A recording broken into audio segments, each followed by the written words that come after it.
Well, hello again, YouTube. It is I, Big D, coming back at you live and in person. It is Wednesday, and I'm going to go over something I've been asked a lot about. I'm being asked about load boards, uh, starting your own courier company. There's an idea.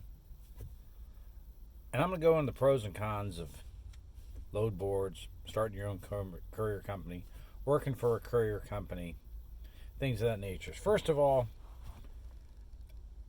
load boards. Now, load boards, I'm going to actually do a video on the different ones out there. I don't use them, but I do know people who've tried them, and yeah, they give it the big. And here's why.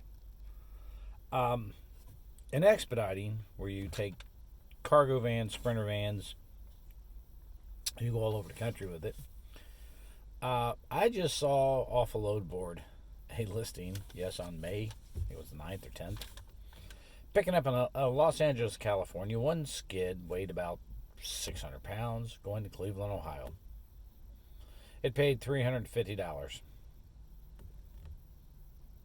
But, yeah, $350 for a van? What?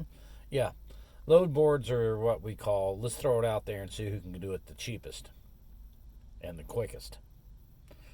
I am not a big fan of those boards because, especially in courier companies, this stuff is the stuff you're picking up locally around town. I say go get on with a good courier company, especially if you have no experience.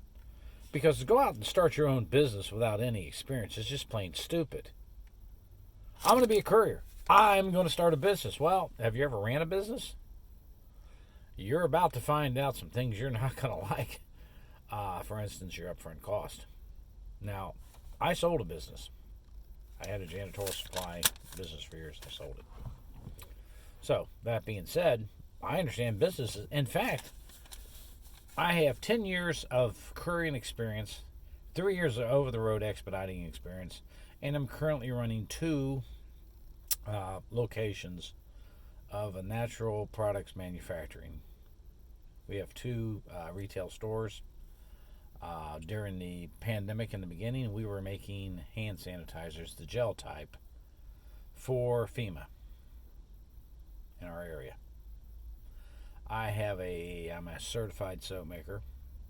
Believe it or not, I can actually make soap.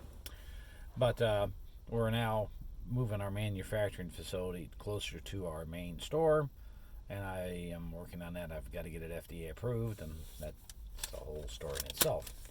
So I have some background in how businesses work, and that's important to start one, so I can tell you the pros and cons. Now, here is the pros of being your own courier company. You get to keep all the money. Yes! Yes! Maybe. Because you're not going to do very well as a one-person show. You can't. A lot of people hear the term medical courier. You pick up specimens in little bags, you move them back and forth to the lab. Basically, it's what you do. Now, they ship other stuff. I know, you might get a Prisma machine, or you might get x-rays or paperwork or something that has to go back and forth. Yeah, you do that too, okay? Children's Hospital, they call it the dirty diapers in the silver bag. Yeah, you can take baby shit too. Believe it or not.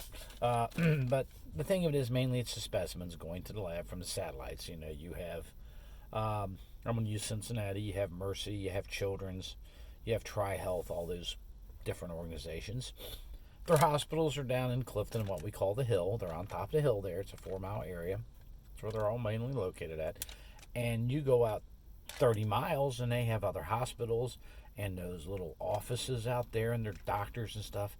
And they do all their specimens and blood draws there, and they ship them all into the main lab at the hospital every day. It's a multi-million-dollar contract, in case you're wondering.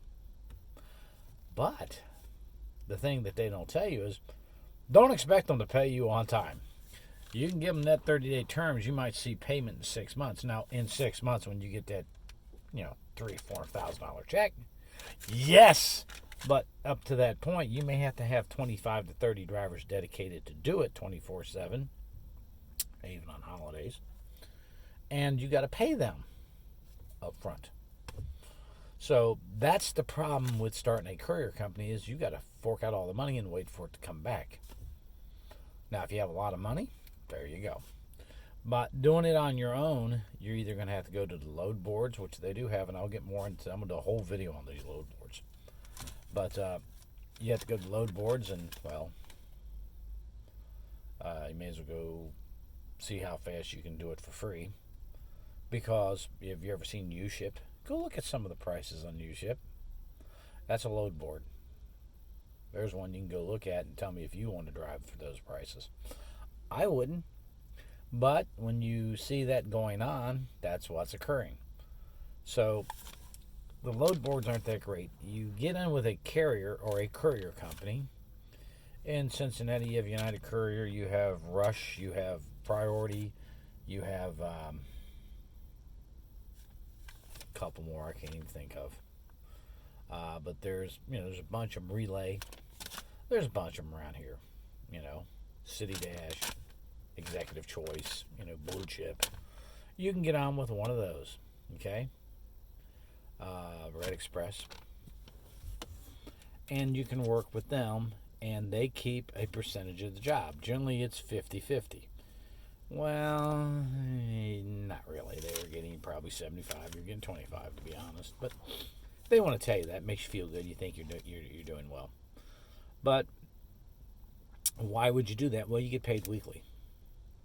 They assume the risk. In other words, you get paid.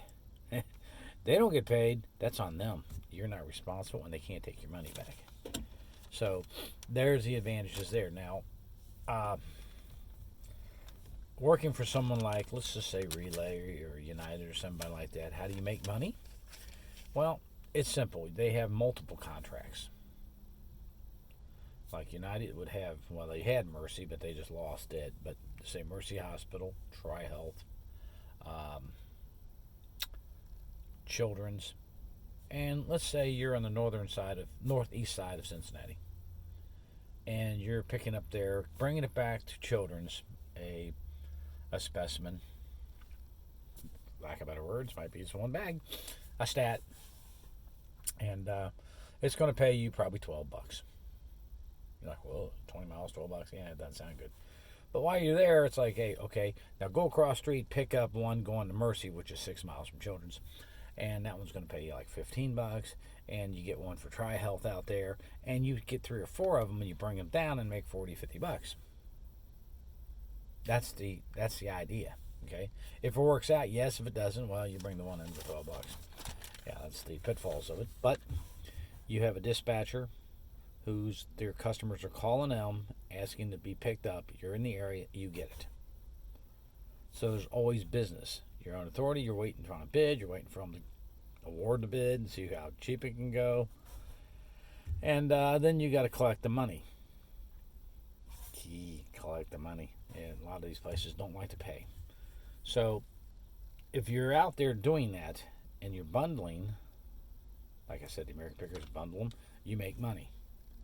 Now, there's good and bad to both. I mean, it's good to keep all the money, but on the other side, you assume all the risk. And that's what you have to decide whether or not you're wanting to do. If you're new at this, I don't advise you to go start your own courier company, go get your own authorities and your DOT numbers, because you're going to need them, and get out there and try to get business. Now, if you have experience and you can get yourself a customer, I know a friend of mine who did this. He got a customer in vans. He had to hire some people to do it. He does very well. He hauls bearings. That's all he does. One customer hauling bearings all over the country. But he has to have 2 or 3 drivers sitting around. And there's the problem with that. You see, he's always needing drivers because, he's getting $1.85 a mile. He's paying the driver 90 cents in their own van, which, think about that. $1.85, 90 cents. Who's getting paid more? Well, he is to sit at home. But he has to upfront the money, which, he did down on his credit card for a while. That's fine. But, when you're doing that kind of freight, what happens when there is no freight? Well, you as the owner of the company, okay, you get, you know, on every load, you get that other 95 cents, basically. You got 5 cents more than the driver and you didn't have the cost. Well, that sounds pretty good. Well, it is, because if you had 5 drivers out there that day and they each had 300-mile loads, let's just make it a buck, you made $1,500, where they made roughly 300, and they take their gas out. Well, you save your money aside, but what happens when you hit that week where there may be only one load? 200 miles? Well, you had the money to back you up. Your drivers didn't. And he basically has figured out that you're not going to get drivers to sit around and be dressed up and ready to roll 7 o'clock in the morning, sit next to the phone, and it not ringing. That's right, not ringing. And therefore, they don't last long, and they move on, and then he's always needing drivers. And in the busy season, those busy 2 months of the year, he's really busy.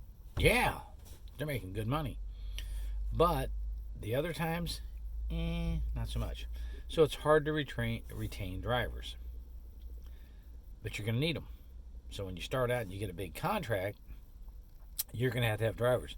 They have to make money, or they're not sticking around, because you're not going to work and not make money. You're not going to do it very long. And those are pitfalls in starting your own authority. So, something to think about.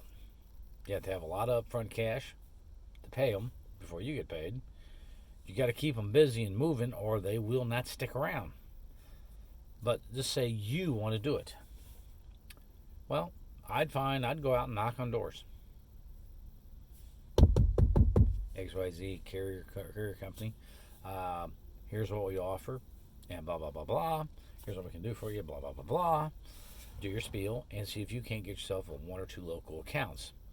Now, that being said, what kind of vehicles do you want to run? Well, I'm going to tell you right now. Cars, which I'm in a little SUV right now, but I'm normally driving the van. It's in the shop getting the brakes done today.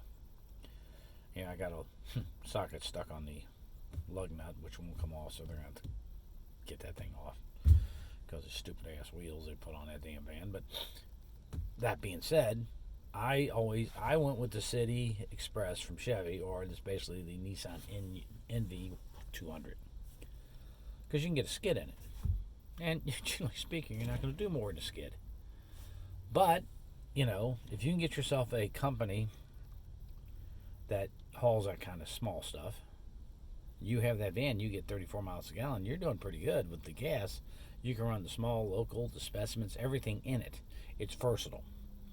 So you could find a company who runs maybe auto panels, auto parts. And they will call you up. I mean, I would check with auto parts stores and stuff like that. They're main hubs. They're always looking to move freight. You want to find those customers that keep you busy and you make money, so that you can do it on your own. Then maybe you get a buddy involved with you, the 2 of you get together and do it, and go that route. Those are ways to actually get in this and make money. So, in conclusion, because I don't want to drag this thing on, we're already hitting 14 minutes, is that running your own company before you've ever done this, don't. You'll fail quickly. 2, I always advise you to run for a carrier first, a courier company. So get out there and get on one and see what this business is all about. Once you get that done and get some miles behind you and some experience, then approach and get your own accounts. Get yourself probably a small cargo van and go with that. It's a more versatile vehicle to get business. Van business is easier to get than car business. Car business is a dime a dozen. Everybody owns a car, that's why.